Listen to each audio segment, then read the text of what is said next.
Om Swastiastu, kembali lagi kita di pembelajaran Sistem Informasi Manajemen.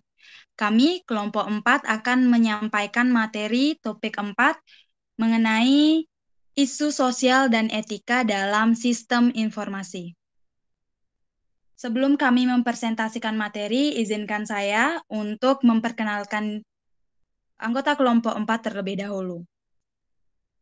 Anggota pertama yaitu Ide Bagus Kadek Pramudia. Anggota kedua adalah saya sendiri, Gusti Ayu Agung Pratnya-Dewi. Selanjutnya ada Anom Rasya Ade Mulia Mahamerta. Selanjutnya Niputu Esti Tena Putri. Dan yang terakhir Kadek Tiana Putri. Demikian perkenalan anggota kelompok 4. Selanjutnya pembahasan. Untuk materi pertama yaitu memahami isu etika dan sosial yang terkait dengan sistem informasi. Teknologi dapat membawa perubahan yang cukup besar yang menciptakan isu-isu sosial. Meningkatnya kemampuan jaringan teknologi informasi internet dapat memperluas jangkauan individu dan organisasi dalam bertindak. Meningkatnya sistem informasi secara online menimbulkan tantangan-tantangan baru yang menciptakan dilema etika. Etika merujuk pada sebuah prinsip benar dan salah yang digunakan seseorang yang bertindak sebagai pelaku moral yang bebas untuk membuat keputusan untuk mengarahkan perilakunya. Sistem informasi menimbulkan pertanyaan etika yang baru baik individu maupun masyarakat, karena sistem informasi menciptakan kesempatan untuk perubahan sosial yang besar dan juga membahayakan distribusi kekuatan, uang, dan kewajiban yang ada. Perkembangan teknologi informasi akan menghasilkan banyak manfaat di satu sisi, tetapi juga menimbulkan kerugian di sisi yang lain.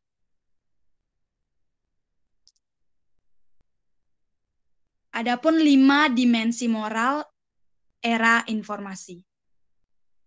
Isu etika, sosial, dan politik utama yang muncul oleh adanya sistem informasi mencakupi dimensi moral berikut ini. Yang pertama, hak-hak informasi dan kewajiban. Yang kedua, hak kepemilikan.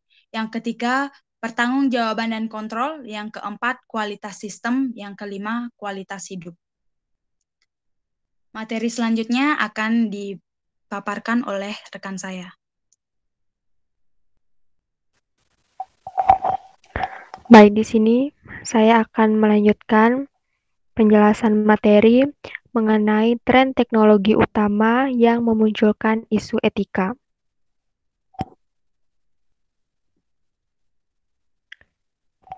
Kemajuan teknologi informasi memberikan tekanan-tekanan pada peraturan sosial yang ada, serta membuat hukum yang telah ada sebelumnya menjadi kuno atau tidak berlaku secara luas atau dapat dikatakan pincang. Adapun 5 tren yang bertanggung jawab atas tekanan dan dilema etika akibat teknologi informasi, yaitu tren yang pertama, kecepatan komputasi berlipat 2 kali setiap 18 bulan. Dengan dampaknya, semakin banyak perusahaan yang bergantung pada sistem komputer dalam menjalankan kegiatan-kegiatan utamanya. Tren yang kedua, biaya penyimpanan data menurun dengan cepat. Dampaknya, perusahaan dapat dengan mudah memelihara secara terperinci masing-masing database-nya. Tren yang ketiga, kemajuan analisis data. Dampaknya yaitu perusahaan dapat menganalisis data dalam jumlah besar tentang seseorang guna dikembangkan menjadi profil perilaku mereka secara terperinci. Tren yang keempat, kemajuan teknologi jaringan. Dengan dampaknya, menyalin data dari satu lokasi ke lokasi lain dan mengakses data pribadi dari lokasi yang jauh lebih mudah. Dan tren yang terakhir, yaitu dampak pertumbuhan perangkat telepon genggam. Dengan dampak ponsel seseorang mungkin sedang disadap tanpa sepengetahuan pemiliknya. Kemajuan dalam penyimpanan data, telah menyebabkan kejahatan rutin atau privasi individu menjadi murah dan efektif. Nah, sistem penyimpanan data yang besar telah cukup murah untuk suatu daerah dan bahkan perusahaan eceran lokal menggunakannya dalam mengidentifikasi pelanggannya. Perkembangan jaringan komunikasi digital dunia yang secara luas tersedia untuk individu dan perusahaan menimbulkan banyak perhatian etika dan sosial.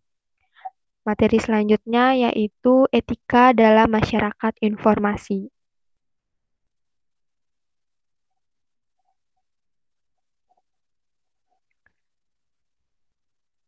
Etika merupakan perhatian bagi manusia yang memiliki pilihan.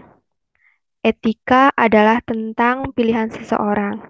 Ketika berhadapan dengan beberapa alternatif tindakan, apa pilihan moral yang paling tepat, dan apa fitur utama dari pilihan etika. Nah, di dalam etika masyarakat informasi ini terdapat konsep-konsep dasar, yaitu tanggung jawab, akuntabilitas, dan pertanggungjawaban secara umum, di mana tanggung jawab itu adalah sebuah elemen penting dari tindakan etika. Tanggung jawab berarti bahwa Anda menerima semua biaya, kewajiban, dan keharusan yang akan muncul sebagai konsekuensi dari keputusan yang Anda buat. Yang selanjutnya yaitu akuntabilitas. Akuntabilitas ini adalah ciri-ciri dari sistem dan institusi sosial.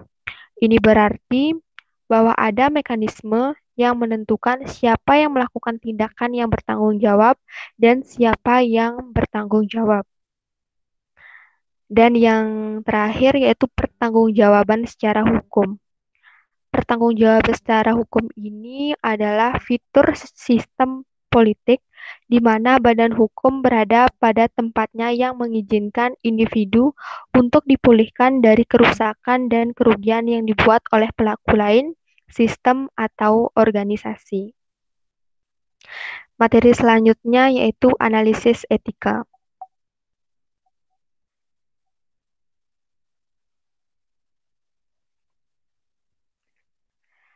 Beberapa cara menganalisis ketika kita dihadapkan pada situasi yang memunculkan nilai etika. Nah, caranya yaitu yang pertama, identifikasi dan jelaskan faktanya dengan jelas, yang artinya temukan siapa yang melakukan tindakan dan untuk siapa tindakan tersebut dilakukan, di mana, kapan, dan bagaimana.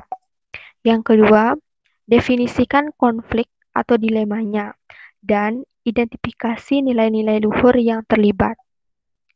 Isu-isu etika sosial dan politik selalu mewakili nilai-nilai yang lebih tinggi. Kelompok-kelompok yang berselisih semuanya mengklaim mengusung nilai-nilai yang lebih tinggi.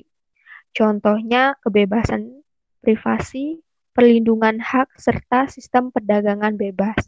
Biasanya isu etika ini melibatkan sebuah dilema, dua program tindakan yang bertentangan, namun sama-sama mendukung atau memiliki nilai manfaat.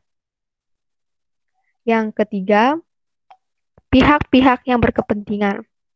Setiap isu etika, sosial, dan politik selalu memiliki pihak-pihak yang berkepentingan, seperti para pemain yang memiliki kepentingan terhadap hasil pihak-pihak yang telah berupaya dalam situasi tersebut, dan biasanya pihak-pihak yang memiliki pendapat yang lokal. Temukan identitas dari kelompok-kelompok ini dan apa yang mereka inginkan. Hal ini akan berguna kelak pada saat merancang solusi. Yang keempat, identifikasi pilihan-pilihan beralasan kuat yang bisa diambil. Yang artinya kita mungkin akan menemukan tidak adanya pilihan yang dapat memuaskan semua pihak. Namun, beberapa pilihan lebih baik ketimbang yang lainnya. Terkadang, solusi yang baik atau etis tidak selalu memiliki konsekuensi yang seimbang di antara pilihan-pilihan yang berkepentingan. Yang terakhir, yaitu identifikasi konsekuensi-konsekuensi yang mungkin terjadi dari pilihan yang sudah diambil. Beberapa pilihan mungkin benar secara etika, namun membawa malapetaka dari suatu pandang yang lain. Suatu pilihan mungkin berhasil dalam suatu kasus, namun belum berhasil dalam kasus yang serupa. Tanyakan terus pada diri Anda, apa yang akan terjadi seandainya saya harus mengambil keputusan ini. Itulah materi yang bisa saya jelaskan. Untuk materi yang selanjutnya akan dijelaskan oleh teman saya. Baik, terima kasih atas waktunya. Materi selanjutnya yaitu prinsip-prinsip etika. Terdapat beberapa prinsip etika yang berakar dalam banyak kebudayaan yang telah bertahan sepanjang sejarah. Antara lain, yang pertama yaitu perlakuan orang lain seperti yang kamu inginkan orang lain perlakukan. Itu dalam aturan emas dapat diartikan itu posisikan diri kita pada posisi orang lain dan berpikir seolah-olah kita adalah objek dari keputusan yang Anda buat dapat membantu keputusan yang adil. Selanjutnya yang kedua, yaitu jika sebuah tindakan tidak pantas bagi setiap orang, itu tidak pantas bagi seseorang.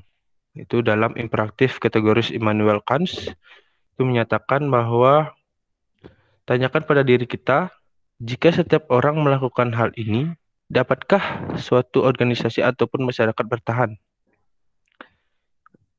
Selanjutnya yang ketiga, jika sebuah tindakan tidak dapat dilakukan berulang-ulang, maka tidak dapat diterapkan secara menyeluruh.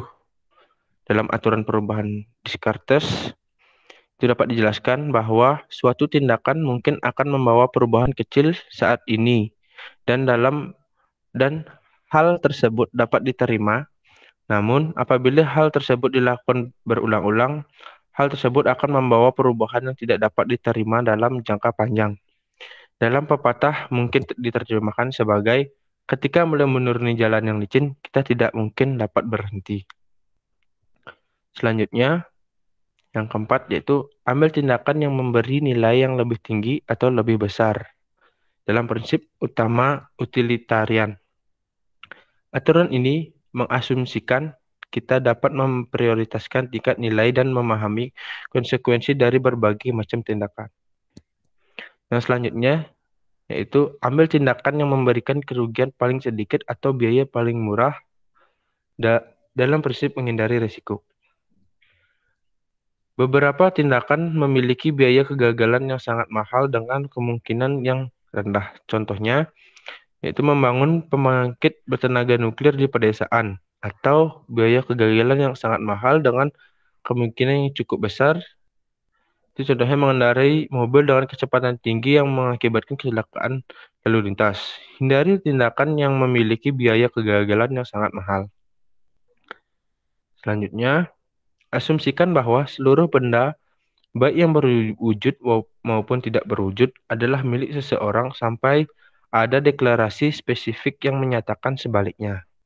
Itu disebutkan seperti tidak ada makan siang gratis. Jika segala sesuatu diciptakan berguna untukmu, maka hal tersebut memiliki nilai dan kita seharusnya berasumsi orang yang menciptakannya mengharapkan kompensasi atas pekerjaannya. Tindakan-tindakan yang tidak dapat dilewati aturan ini dengan mudah, layak diperhatikan dengan cermat dan seksama. Kemunculan perilaku yang tidak etis mungkin akan merugikan kita dan perusahaan kita, seperti perilaku tidak etis pada umumnya.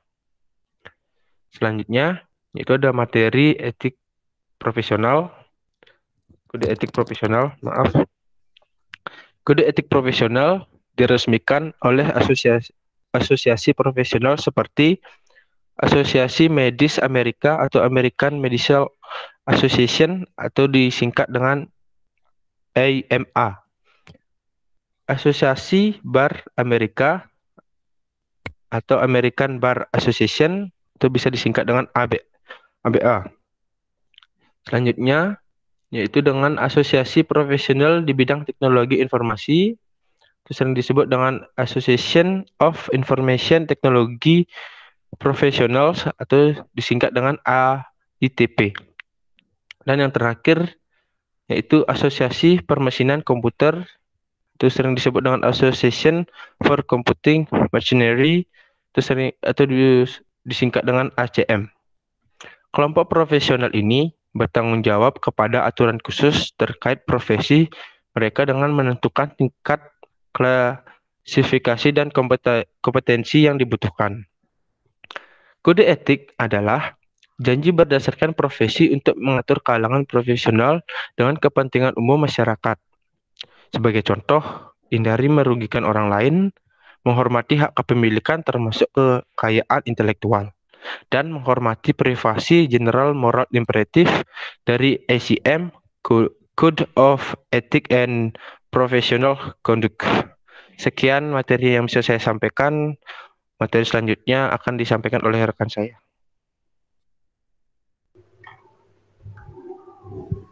Baik, selanjutnya saya akan membahas mengenai dilema etika. Dilema biasanya dimaknai sebagai suatu keadaan di mana suatu ketidakpastian ada dalam suatu lingkungan sosial. Dilema biasanya dikaitkan dengan suatu permasalahan yang biasanya jalan keluarnya masih sering dipertanyakan. Dilema etika biasanya dikaitkan dengan permasalahan etika dalam sistem informasi yang telah memberikan desakan baru dengan semakin maraknya penggunaan internet dan perdagangan elektronik. Biasanya, etika merujuk pada suatu prinsip benar atau salah yang biasanya digunakan untuk mengukur suatu perilaku yang harusnya dilakukan oleh pelaku ataupun pengguna informasi itu sendiri. Internet dan teknologi biasanya digunakan oleh perusahaan digital dengan tujuan untuk membuat ataupun mempermudah strategi ataupun cara-cara dari yang sebelumnya, seperti misalnya menyusun, menggabungkan, dan mendistribusikan informasi, perlindungan privasi pribadi, dan perlindungan hak kekayaan intelektual. Beberapa kejadian dilema etika biasanya terjadi sebab oleh kecenderungan dari pengguna informasi ataupun pemberi informasi yang dirasa kurang memberikan perlindungan terhadap privasi pribadi ataupun perlindungan atas hak kekayaan intelektual. Memang sistem informasi dapat mempermudah sesuatu hal yang kita rasa sulit menjadi lebih mudah, namun terdapat beberapa dilema jika terdapat penyimpangan isu yang bisa saja mau terjadinya beberapa hal-hal yang dirasa mendesak sistem informasi itu sendiri. Permasalahan etika yang mendesak lainnya yang disebabkan oleh sistem informasi adalah menciptakan akuntabilitas atas konsekuensi sistem informasi, menetapkan standar untuk kualitas sistem pengamanan yang melindungi keamanan individu dan juga masyarakat, serta melindungi nilai dan institusi yang sangat penting bagi kualitas hidup dalam masyarakat informasi. Sebelumnya telah dibahas beberapa dimensi moral yang bisa saja muncul terkait isu etika, sosial, dan juga politis yang bisa saja terjadi di sistem informasi. Yang pertama adalah hak dan kewajiban informasi.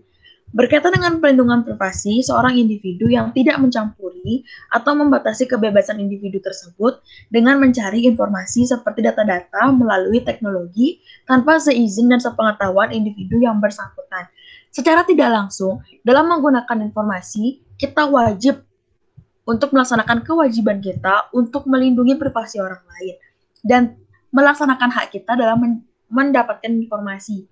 Perlu diingat bahwa dalam mencari informasi, kita tidak bisa mencari informasi tersebut melalui teknologi tanpa izin ataupun sepengetahuan individu yang bersangkutan. Kepemilikan hak dan kewajiban. Seseorang pasti memiliki hak dan kewajiban dalam mencari informasi ataupun memasuki masyarakat informasi. Dengan adanya teknologi informasi, membuat perlindungan terhadap kekayaan intelektual sulit untuk dilakukan, karena informasi yang terkomputerisasi dapat dengan mudah menggandakan atau mendistribusikan pada jaringan yang luas jangkauannya. akuntabilitas, dan juga pengendalian. Berkaitan dengan Undang-Undang Privasi Individu, di mana teknologi informasi baru yang membawa tantangan bagi undang-undang liabilitas dan dalam praktik sosial untuk menuntut tanggung jawab perseorangan ataupun organisasi atas bahaya-bahaya yang terjadi dari informasi individu serta hak-hak pribadi. Kualitas sistem berkaitan dengan standar kualitas sistem data yang harus dipenuhi untuk menghindari kesalahan dari sistem yang diterapkan untuk melindungi data dalam suatu perusahaan agar tidak menyebabkan kekacauan dan kerugian dalam bisnis. Kualitas hidup biasanya suatu komputer ataupun teknologi yang diciptakan untuk melaksanakan sistem informasi harus memberi dampak positif dalam penggunaannya dan memasuki masyarakat informasi itu sendiri. Dimensi moral dalam sistem informasi terdapat dua hal yang kami bahas pada presentasi kali ini. Yang pertama adalah hak informasi dan yang kedua adalah hak kekayaan yang meliputi kekayaan intelektual. Selanjutnya,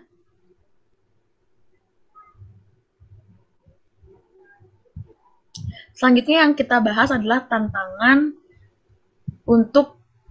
internet untuk privasi. Privasi adalah klaim individu yang dibiarkan sendiri, bebas dari pengawasan dan gangguan dari individu atau organisasi lain, termasuk negara. Teknologi informasi dan sistem mengancam klaim individu untuk privasi dengan membuat invasi privasi murah, menguntungkan, dan juga efektif.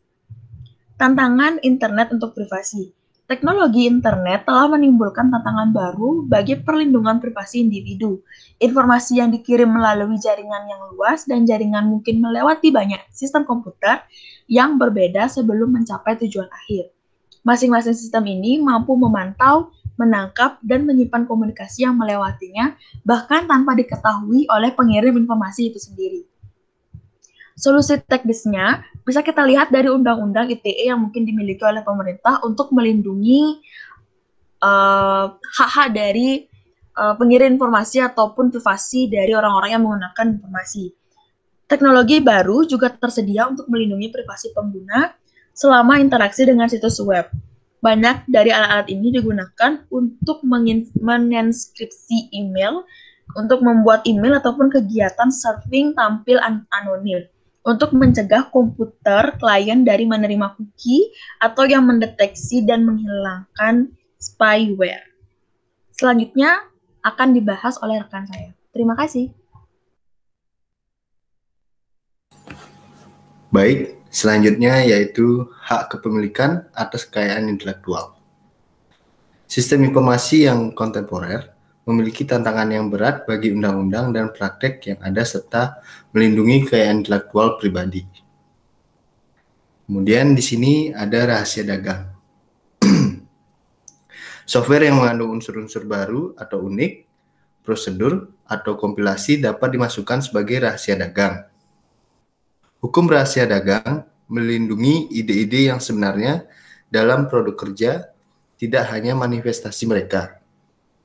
Kemudian, hak cipta. Hak cipta adalah hibah hukum yang melindungi pencipta kekayaan intelektual dari memiliki pekerjaan mereka disalin oleh orang lain untuk tujuan apapun selama hidup pencipta ditambah 70 tahun setelah kematian tambahan penulis. Untuk perusahaan memiliki karya, perlindungan hak cipta berlangsung selama 95 tahun setelah penciptaan awal mereka. Kemudian hak paten.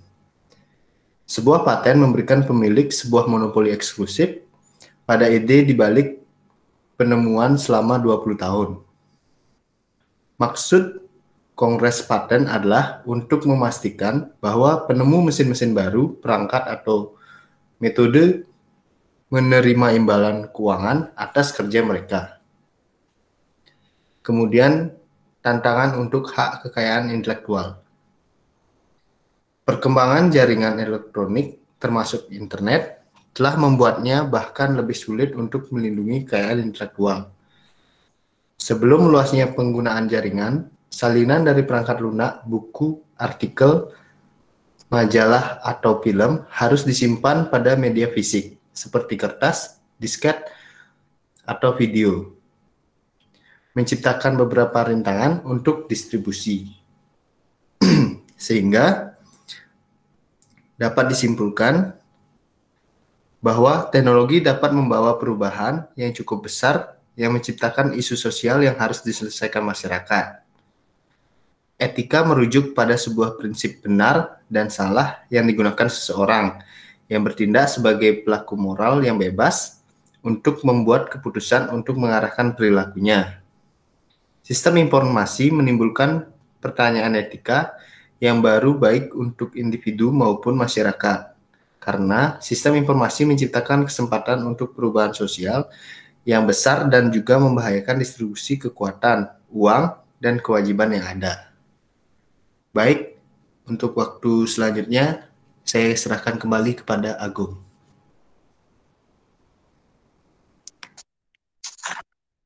Baik, demikianlah presentasi yang dapat kami sampaikan. Kami kelompok 4 mohon maaf apabila ada salah kata dalam penyampaian materi. Kami tutup dengan para mesanti. Om Santi Santi Santi Om.